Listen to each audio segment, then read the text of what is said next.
दरम्यान विधान परिषद उपसभापतीपदीसाठी आज निवडणूक होतीये। महायुतीकडून उभाटाचे आमदार सचिन अहिर यांना उमेदवारी मिळाली, तर मवियाकडून जमू अभ्यंकर यांनी आपला उमेदवारीचा अर्ज भरलाय। नाट्यमय राजकीय घडामोडींनंतर निवडणुकीकडे सध्या सर्वांचंच लक्ष लागलंय। आणि या सगळ्या संदर्भामध्ये अधिक माहिती जाणून घेऊयात। माझी सहकारी भाग्यश्री प्रधान आपल्याला या संदर्भातली माहिती देते। भाग्यश्री, तू विधान भवनामध्ये आहेस। काल जो हाय व्होल्टेज ड्रामा झाला तो अख्ख्या महाराष्ट्रानं बघितला। काय झालं? एका रात्रीमध्ये हा आमदार पुन्हा शिवसेनेमध्ये जातो आणि उपसभापती पदाचा उमेदवारीचा अर्ज दाखल करतो।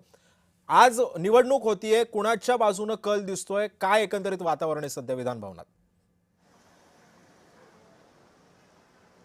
अर्थातच सिद्धेश, जर आपण बघितलं तर सगळ्यात जास्त संख्या आहे ती महायुतीच्या आमदारांची आहे। त्यामुळे अर्थातच सचिन अहिर यांच्या बाजूनेच कल दिसतोय। जमू अभ्यंकर यांच्याबरोबर काल खरं तर अर्ज भरण्यासाठी पण केवळ 3 जण होते। खरं तर आपण जर बघितलं तर महाविकास आघाडीमधील जी काही बिघाडी आहे ती देखील यामध्ये समोर आलेली पाहायला मिळाली। काल जमू अभ्यंकर यांनी जेव्हा फॉर्म भरला त्यावेळी उबाठाचे 3 जण तिथे उपस्थित होते। खरं तर काँग्रेस आणि राष्ट्रवादीचे शरद पवार गटाचे जे नेते आहेत ते देखील तिथे उपस्थित असणं गरजेचं होतं, मात्र ते तिथे उपस्थित नव्हते। आणि काल जो ड्रामा सचिन अहिर यांच्या बाबतीत झाला तो तर सगळ्यांनीच महाराष्ट्राने बघितला।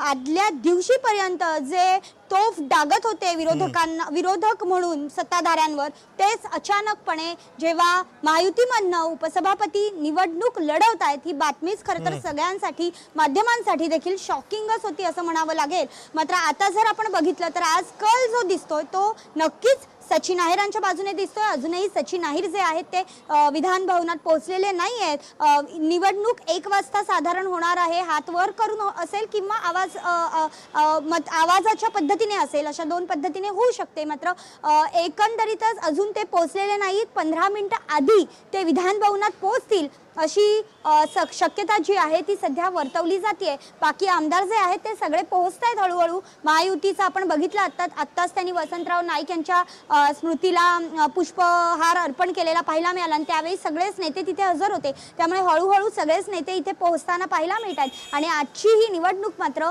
नक्कीच वेगळी चर्चा जी आहे ती घडवणारी ठरेल, हे नक्कीच। धन्यवाद भाग्यश्री, तू दिलेल्या या सविस्तर माहितीबद्दल। पुढची बातमी पाहूयात। बातमी आहे नाना पटोलेंची।